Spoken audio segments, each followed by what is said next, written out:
I know that I'm different, self-motivated, self-disciplined, yeah. I learned from my experience. I just want someone. What's going on, everybody? Welcome to another episode from Boys to Men. I'm your host, Terrence the King, and this is another continuation of the sacred edition of From Boys to Men. I got another castmate on today. Man, this guy right here does a little bit of everything. Man, if y'all in local areas, y'all need to come support this man in everything he do. He making moves out here, left and right. Man, right and left. Man, always the best dressed person on set. And always stunning. Better than most of these females on and everything, man. But I'm gonna allow my guest to introduce himself. Go ahead. What's up? I'm Kobe Carruth. Yes, sir. Yeah. What nurse you play? I play Nurse Kevin, the only male nurse. Nurse Kevin, man. Hey, bro. Man, Kobe. First off, thank you for coming on this episode. Yeah. Man, I know it probably got lost a little bit out there, so you know. Well, see, I hate this campus because literally I come here like quite often. I might as well go here.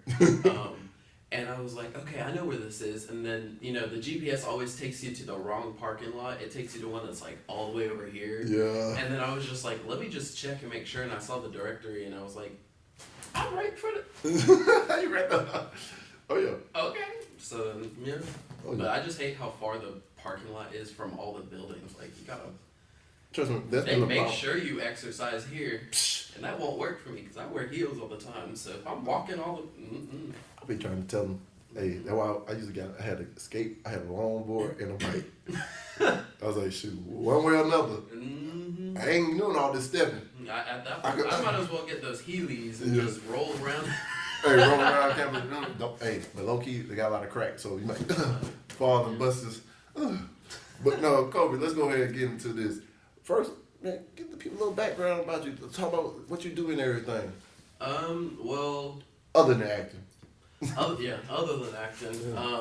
I teach at Tate High School. I'm one of the color guard instructors there. And I just started there this year. And then I also private tutor for color guard as well. Oh. For like anybody that wants to just get better.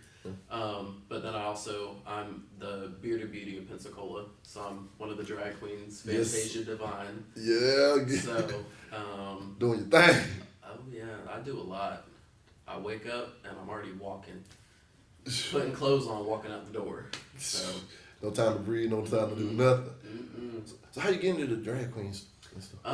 Well, me and my mom, when I was younger, we used to watch like RuPaul growing up and everything like that. And I was one of those kids that I'd go upstairs and I was like 6 or 7 and I'd play with my mom's wig and put on her heels and wrap a blanket around me. And then I'd hear her coming up the stairs and I'd go and run and throw everything off because I was too embarrassed or, you know, I didn't have the confidence to actually go out in public. You know, because I knew when I was younger, I thought I knew that I had to be a certain way. And I had to fit in, you know, I grew up with a mom and a dad in my house, so I figured I have to be like that, like a man. Yeah. And I mean, I'm still like a man, but, and then about 7 years ago, my mom passed away. And when I had gone up to college back in 2019 in Massachusetts, I went to my first ever drag show. And I was sitting there and I was like, you know what? I'm going to do this. I want to try it. And after that show, I came out and I did it once, and the crowd loved it, and I'm kind of an attention whore. And they kind of, you know, fed into that ego, and it just, ever since then, I haven't stopped doing it, and I love any form of entertainment, whether it's acting, drag, dancing, singing, whatever it is. I love doing it because I do it more so for the people. I don't necessarily care about the money aspect or anything like that. I care about the fact that I'm able to connect with people who may be going through a tough time, and they can see somebody who is also going through a tough time, but they're doing something, you know, they're trying to be a symbol and just connect with people. And that's the whole reason why I do anything entertainment wise. So you got a passion behind it, and it shows on camera, shows everywhere. Yep, the passion and the mission. Yes, sir. So what's the mission? to change the mindset and to broaden acceptance. And there's already a lot of people out there who's fighting for rights on the LGBT level, but I don't necessarily want to fight for rights on an LGBT level alone. I want to just fight for basic human rights to be ourselves in all authentic ways, whether it's the color of our skin, our sexual orientation, what we choose to wear, all that type of stuff. That's why 90% of the time I wear what I wear, because to me, clothes have no gender. Clothes are clothes. Like, what are you gonna... Actually, the first people to wear heels were actually men. Exactly. Back in the day. So, and pink was actually more, well, only men was actually able to wear. Like, really, a lot of the stereotypes that society pressed upon us is a new way of thinking.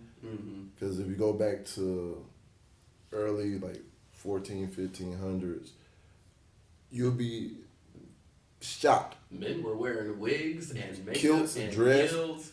Think about it. Even still to this day, in like I think in like the courts in Europe, they still wear the white powder wigs and stuff. So, plus, ain't nobody ever told me that I look bad in heels. They always tell me, they're like, "Oh, okay, I see you." When I get a bad compliment, honestly, to me, like if I get a negative comment, to me that's better, because it's obviously I'm taking time out of your day. You're paying attention to me. You're noticing me, so I did my job right. Yeah. Man, hey, that's what I'm talking about. No, because look, I love that, because over the last, my whole life, I realized it's like, man, most people always judge other people. They don't need to focus on themselves. And you start thinking about, like, you know what? Everybody, you would think like, oh man, why do they don't think like me? Nobody's supposed to think like you. You're the only person that probably don't think like yourself. Yeah, you have people that may have similar thoughts of you, like you, but no one should look. Our individuality is what make us who we are, and we gotta start appreciating our individuality for everybody, because.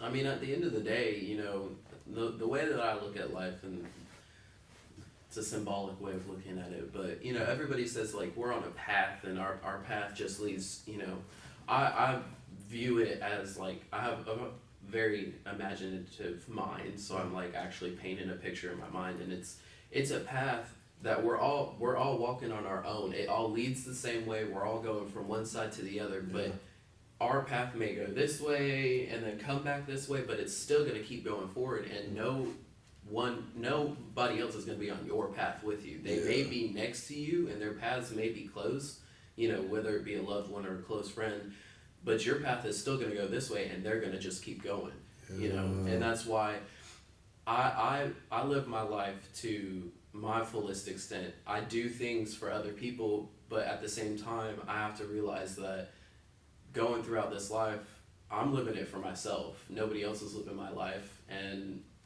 I don't wake up for somebody else. I wake up for myself, and I go to sleep for myself. So at the end of the day, when I'm old and gray and I'm dying for myself. I'm not dying for anybody else. So there's no reason for me to sit here and listen to what other people are saying, especially if they're being negative. I'm like, okay, you're not me. Like, does it really matter? Exactly. Yeah, nah, bro, that's a great way of thinking. Most people don't look at life that way, but I feel like people that been through stuff, they do. And now that we're at this stage now, and this evolution in this world and everything, I like more people more spiritually in tune with themselves and everything, and I just love. It's like people look at auras and everything. It's just such a lot of vibrant colors out here, because I'm glad to see different people doing different things, because they give you a different perspective on life in general, and that's what life is all about. Sharing your perspective on how you see the world and how you perceive things, and understand even if someone sees it different, yeah, it's cool. That's their way of thinking. But you know what? That shouldn't change your way of thinking on how you see it. Just add a different viewpoint on where you get to. I mean, because last I checked, we're not all in the military, so we don't all have to be the same. Yeah. We don't have to dress the same. We don't have to act the same. we're all different. We're all unique, and that's also one of the things, you know, drag wise, that I like to convey is as a bearded queen, I'm one of two bearded queens in Pensacola, and the other one doesn't perform as much. Oh, so you're the one. I regularly perform, and it's kind of funny because I have people who come up to me. I've gotten offers to shave my beard, and they're like, oh, I'll pay you to shave your beard, and I'm like, well, then it's not me. I'm not why, you know. And then there's people who come up to me and they're like, I want to do drag, but I don't want to shave my beard, and I'm like, don't talk to me. You're talking to a bearded queen, and you stop. No, you know. And that's one of the things that, especially in all aspects of my life, I just want every person to be accepted for being uniquely themselves. Yes. And I know, I mean, I've already been through a lot, and I'm only 21. Damn, you're 21? Hey, trust me, the 20s are the worst part. I'm not saying nothing, but look, I feel like this is how my viewpoint was, because 20s, like 8, because look, from time you're born to time you graduate high school, even if you go to college, that's what people try to tell you what you're supposed to be. Mm-hmm. 20s when you find out who you are. Exactly. So it's the real journey of self-discovery. Mm-hmm. So that's why I say, it's about to get, this is the hardest times, because this is your time where you either you conform to what the society wants you to be, or you go all out and be who you know you are. See, I think I hit my 20s when I was like 16, to be honest. Okay. It was because, you know, after my mom passed away, I moved, which is why I moved to Pensacola, Fort Walton, but I moved down here to live with my dad. And my dad's in the military. He's still in the military, so he's that, you know, typical, yeah. And me and him didn't really see eye to eye, and personally, I always thought that it was me. I always thought it was my fault. Same with my mom. You know, my mom passing away, I thought it was my fault, and all these, I always blamed myself for it. And I was in ROTC, I did choir, I did theater, I did color guard, like I was everywhere. I was doing everything. And as I was doing all of this stuff, I was like, you know, I'm doing all these things, but I'm different than everybody else who's doing it. And I realized that I started doing it in my own way, and, you know, I was doing just as fine as everybody else, if not better, because I was happy that I could be myself doing what I wanted to do, you know. And then the first time I got married, after that, I was already kind of adultish. Yeah. So. Well, you've been married already? I've been married twice. God damn! Boy, that's one thing I'm scared of. Look, everybody because we seen the thing on Facebook. I was like, oh, they ain't gonna get me. You know, I see all my friends from high school, and they're like, oh, look at my wedding photos. They're so cute. And I was like, I've been there, done that. Don't want to do it again. I'm like, shoot, I'm taking divorce photos. Hey, exactly. That's exactly what I did too. Yeah. So. Man, so Kobe, how different is Kobe from Nurse Kevin? Actually, they're not different. So, and I feel like that's the greatest thing about this TV show is, you know, El Rico does a really good job of, each character is really made to fit that actor. Yeah. And my role specifically, you know, the first audition I had gone to, I went for one of the, you know, kind of more, I went for detective. Okay.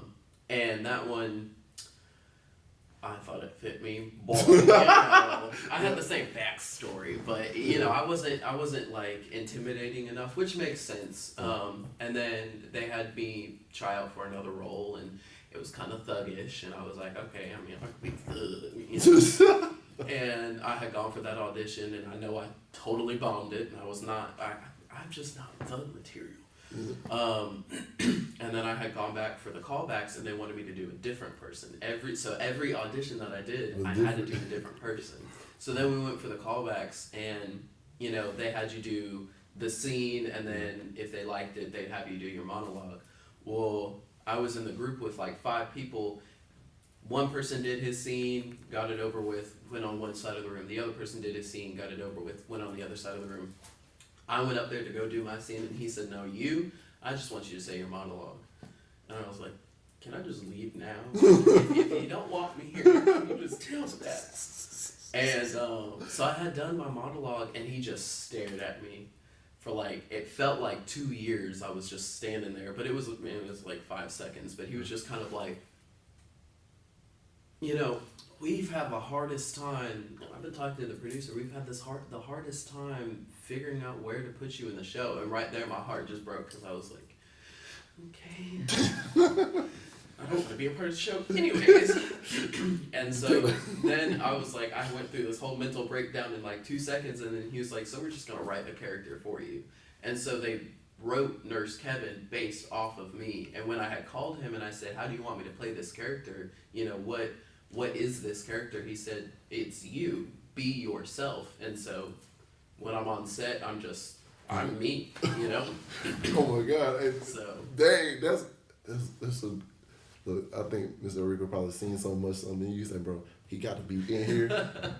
He ain't this. It was like when he said he created the roles. Now I know. But congratulations on that. I appreciate it. Man, that's phenomenal. How does it feel knowing that your energy and your authenticity. Say the word for me. Authenticity. There you go. Yeah, that word was so empowering that you got a role created for you.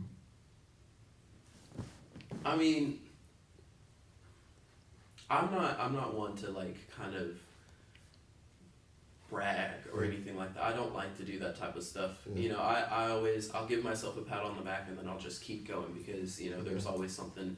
But for me, I've been chasing this acting dream for years. Yeah. Like it first started in high school with theater, and then after that, I went and I auditioned for the American Musical and Dramatic Academy in New York, and I got in, but it was like $300,000 for 2 years, You'd be like, and I had to go for 4 years. Ooh. And they were like, well, you can pay monthly, and I was like, okay, well, how much is that? $2,000 a month, living in the heart of New York, going to school and having I know. Yeah. So that fell through, and then I went to college for my bachelor's in performing arts and fine arts. Then COVID hit, so that fell through. Ooh. And then I had gotten a flyer from one of my best friends, one of my old friends, Dylan. Me and him hadn't talked since high school. Just random text message saying, "Hey, Adrian Armante is going to be in Destin. He's looking for actors to kind of help them get their lives together." Well, yeah, get their lives together. And I had gone out to it, and then I had,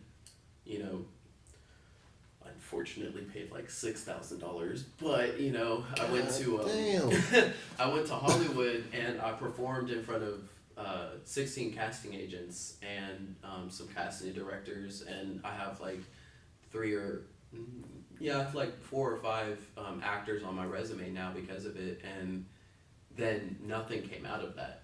So then I was just like, my whole acting dream, it's done, it's over. I might as well focus on drag or focus on something else. And then one of my most recent friends sent me the flyer for the auditions for Sacred Heart, and it was like 2 days before the audition, and I was like, there is no way I'm gonna no.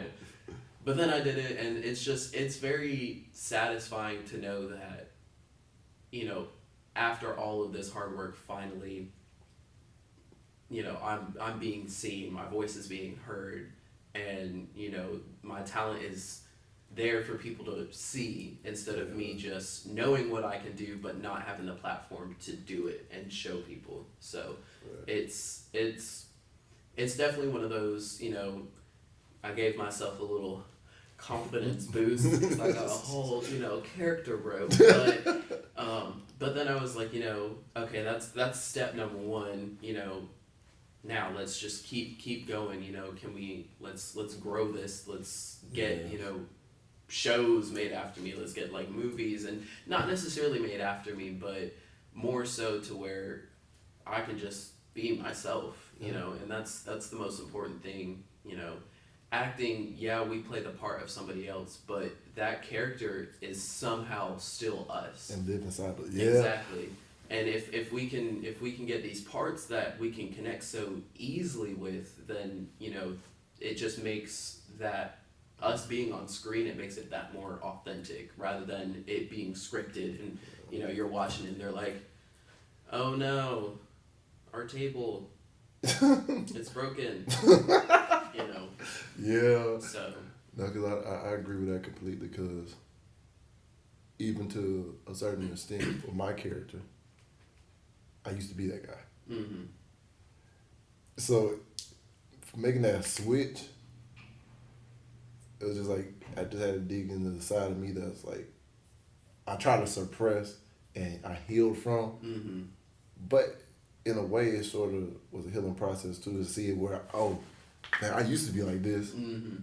I'm not trying to steal my homies, girls and stuff, Yeah. but like I used to just say, I was a womanizer in a sense of the way. I was a fuckboy. I would just say like that. I used to be a fuckboy. Mm-hmm. I think everybody had their fuckboy ways and fuckboy days. Not everybody. I mean, some people. You Not yet. I haven't yet. Oh, they coming. But man, it was just like same thing with your journey, man. It was just I felt that because just like you been on the same path. It felt like every time I got to a door, it got slammed right in my fucking face. And if it won't even be, sometimes it won't even be with them, it'll be through situations that came up with anything I went through. So I was just like, I was supposed to be on MTV Are You the One in 2019. But then I had a roadblock hit me. And it took my whole life through a curveball phase. But looking back at it now, it's like, all that did was prepare me for this, and now look at what God did for us. Look Look at where we're at. Look at where we at. Yeah. Cause think about it, like it makes sense now. I think that quote. Who says that? It said that quote. It's like Steve Jobs said, like sometimes looking forward you can't see the path like forming. When you're looking back, you can connect the dots. Exactly. And like looking back, connecting the dots, like with everything from childhood to I even was in the military. I tried to be individual even when I was in the military. Military to coming back to school and all them experiences, they just added more depth to the character and more. Like if I ever get a role with any type of aspect, I'm like, bro, yeah, I did that part already in my life. I can do this, yeah, exactly. And now it's just yeah, and I definitely agree with. Obviously, I agree with Steve Jobs. Life is like a connect the dots picture. You don't know what it is, but you see all of these dots, and you may not see where the dot is because you're always looking for the next number, and you're like, okay, where am I going?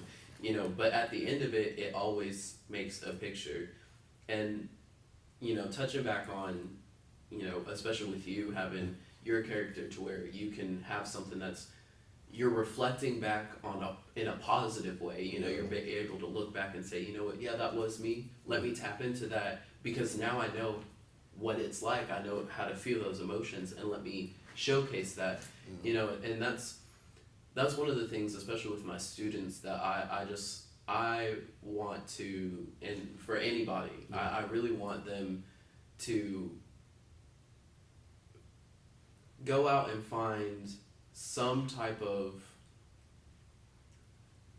I mean, you don't have to, but I personally feel like any type of entertainment, any type of, performing arts, whether it's dancing, singing, acting, I mean, performing arts is such a broad spectrum. There's so many things that you can do. Any hobby that you ever do, always connect it back to yourself and figure out, why am I doing this hobby? There's a reason why I'm doing what I'm doing. Anytime that you have a job, why are you doing that job? And a lot of times, like my kids, they'll find out, I'm doing this because I'm able to be putting my emotions out into it, and I'm able to, just kind of be myself while I'm doing it. And life is already hard enough. There's no reason to be trying to be somebody else. Yeah. And we're already trying to figure ourselves out and we're going to spend our entire lives figuring ourselves out. Oh, you said, You know, you said that part. I mean, and trying to connect yourself with somebody else and say, okay, well, I'm like this person. Maybe I should be this person. Well, no, you may have some similar things, but we're all different. All of our chemical makeups are completely different. You may look the same as somebody, but you're not the same. You know, things that may hurt you may not hurt me. You know, and one of the worst comparisons that I ever hear is, you know, oh, you're going through tough times. Oh, well, you know, there's people starving in Africa. Yes, there's people starving in Africa, and I feel for those people that's starving in Africa, but that doesn't invalidate what I'm going through, you know. And for them, you know, let's say you spilled some milk. Yeah. People cry over spilled milk. Some people don't. You know, if somebody in Africa spilled some milk, they wouldn't cry because they had the milk, you know. Whereas us, we're like, oh, now I gotta go buy more milk, and then there's the people who are, you know, and we're all different, and we all handle situations so differently. So there's no reason to compare yourself to anybody else, and there's no reason to sell yourself short just because all these people that are rich and famous are making it big and everything like that. That doesn't mean that you can't. Just because you don't have the same background as them, just because you don't have the same skill set as them, doesn't mean you can't be as successful as them. Facts. Damn. Boy, goddamn, I'm over here. Look, it's like I'm in my therapy session. Shoot. Hey, look, how you just unpacked all of that is literally how most of my counselors, me and her talking, we be unpacking stuff just like that. And it's just so great to see that some people out there that can see the same thing and see the light at the end of the tunnel. And we gotta understand, like, we all going through something. Mm-hmm. Just because it may not be important to you, or you may think it's not as big as to you, to somebody, that may be the biggest thing in their life. So we need to stop thinking with sympathy and get more empathetic. Mm-hmm. Because empathy is the one way that we're actually going to be able to grow as a planet. Exactly. Because don't not acknowledge that their problem is a problem for them just because it ain't a problem to you. Mm-hmm. Get to a place where you can get understanding. It's like, dang, tell me, so why is this so important to you? Ask that question. Then you find out more about the situation than you ever thought and could expect. And I feel like if the whole world just kind of had that mindset, which is never going to happen, but you know, it happens in movies. In movies. In movies. You know, if the whole world had that mindset of embracing our individualities, you know how many wars wouldn't have happened? Oh yeah. Because, you know, 90% of wars and fights and arguments are because of you just don't like that person. You don't like something about them. They're not you, you know. And if we had the mindset of it's okay that they're not me, you know, then we'd be a little bit more open to the idea of all just living on this planet together. You know, that's at the end of the day, that's exactly what it is. We're all on this earth together. We can't leave. Yep. We didn't ask to be put here. We're here, you know. So, and just, you know, stop comparing yourselves. Fact. Honestly. I mean, you know, I don't know if your mom is still alive, right? Yeah. So, whenever I tell people, you know, because my mom committed suicide is the way that she passed away. Yeah. And that's why I'm such a huge, you know, suicide advocate. But when I tell people that, they're like, oh, I could never imagine. And I'm like, you know, I'm here, you know, it took a while for me to get over it, but I was able to, I mean, it still hurts, it's never going to go away, but I was able to conquer and keep going because that's what she would have wanted to do.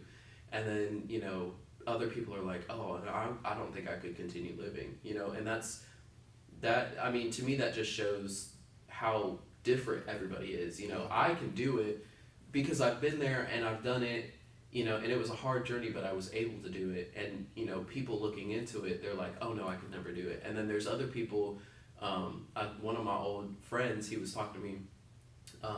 His friend's mom had passed away, and after she passed away, his friend passed away because he didn't want to live without his mom. So there's so many things that everybody goes through, and we all handle it so differently. And I embrace that different, Yeah. So. Yeah. Well, that's my little psychiatrist rant. Yeah. That just shows the importance of mental health and understanding not everybody think the same way. Like, I've been there before. Mm-hmm. Like, I've been Mm-hmm. this close. And sometimes you just don't want to deal with this no more, because one thing in life that you got to realize, life is the beautiful lie, but death is the ugly truth. Yeah. And man, sometimes life do get hard. Mm-hmm. I thank God for my mental health counselor, because she let me know, it helped me get through a lot of stuff that I didn't know I was still dealing with. And basically how she helped me with it, she really unpacked it, where it's yeah, the pain always there. Like you said, it's just over time, you just learn how to deal with it better. Mm-hmm. It's never gonna leave you, and that's why a lot of people struggle so much with mental health. I struggle with mental health. I've attempted a few times, and I've been hospitalized for it, my entire life. And the one thing about it is, part of it is, we go through things as kids. We may not remember it, but our body still remembers the trauma that we went through, the emotions that we went through. And so that it carries on, and it keeps building, and rather than, looking at it as, oh, I went through all this stuff, it must mean that I'm not supposed to be here. If I was supposed to be here, why am I going through all this stuff? Rather than looking at it look at it as, this stuff is making me stronger, because I'm still here. I may not like it, but I'm able to deal with it, and honestly, the way that I look at it, if you're not supposed to be here, you would die. Yeah. You would, even if you get struck by a meteor falling out of the sky, volcano erupts, or, you get hit by a car. If it is your time to go, then it is your time to go. That is what is going to happen. And, sometimes the ugly truth is, sometimes the way to go for some people is to take it themselves. Yeah. But that is always that's just, it's your time to go, but at the same time, it's you're jumping the gun too early. Yeah. If you take your life and you failed, don't take it as, oh, I failed. I can't even take my own life. I can't do anything right. Rather than taking it as that, if in the next few days you didn't get hit by a bus or anything like that, obviously you weren't meant to go. Yep. There's a reason why you're still here. And when you're supposed to go, when your job is done, then your job is done. You will know when you're supposed to go. And that's why a lot of people, when they're older, and they're laying in that their deathbed, they accept it, and they know what's coming, because they know it's their time. Yeah. And they're okay with it, because they've lived their lives to the fullest, because every day they just lived with a mission of, let me just live today. Let me just get through today. Don't think about tomorrow. You can't change the past. You can think about it, but you can't change it. So what can I do today to just be happy? What can I do today to just get through the day, make my life a little better? Yeah. Once we find ourselves happiness in ourselves, everything else is just added. Mm-hmm. And sometimes it's putting on a fake smile. Oh yeah. Hey, because look, matter of fact, this reminds me, for all these guys that got, everybody that got friends, and they're always smiling, go give them a hug. Mm-hmm. And it's tell them you're always here for them. Because sometimes, majority of the time, the people with the biggest smiles are wearing so many different masks, and they're that close, because you would never know what they're going through. Mm-hmm. Man. But Kobe, man. Ooh. Man. So, what is a piece of advice you want to leave this audience with? I mean, other than the, theatrical rant that I went on. No, that was that was life. That was. Hey, look, this is what this show's about. Start healing. Hey, that's what it's about. I guess if anything, dreams are what you make them. Mm-hmm. If you stop working for what you want in this life, then you're never gonna get it. Just like with you and with me and our acting lives, acting is so hard to get into. It's if you don't have a finger in the door, you got to get a fingernail and then kind of pry it open, may fall off a little. Exactly, it may break a little bit, and then you have to wait and then stick it back. Whatever it is, whatever your dream is, if you stop fighting for it, then it's not going to chase you. Dreams are what you make them, and if your dream is to go out and be an astronaut, then do it. Go be an astronaut. Do what it takes to get there. And if you start doing this and you realize this isn't what I want to do, that's okay. Our lives are as short as we make them. And, we can do so many things within our lifetime. And if you try this one thing and it doesn't work out, try something different. Do something new. Just always have a goal and always have a dream to work towards. Because if you don't have anything to work towards, you have no purpose to keep going. So then you fall into a rut. Whereas if you have a dream, if you have a goal, if you have something to set your mind on, even if it's just a hobby that you want to learn, it's something to keep you going. Oh yeah. Nah, hey y'all know what I'm saying. Man, Kobe, man, this interview made my heart full, man. Look, shoot. Man, y'all, give it up to Nurse Kevin. Also Kobe, also the Bearded Beauty, and also Fantasia's on. Man, everything. He does it, like I told y'all, man, at the beginning, this man does it all. And do it with a smile on his face, because he's doing what he loves to do. Remember this. Unapologetically myself. Exactly. Look, if y'all ain't get anything from this is what y'all need to take away.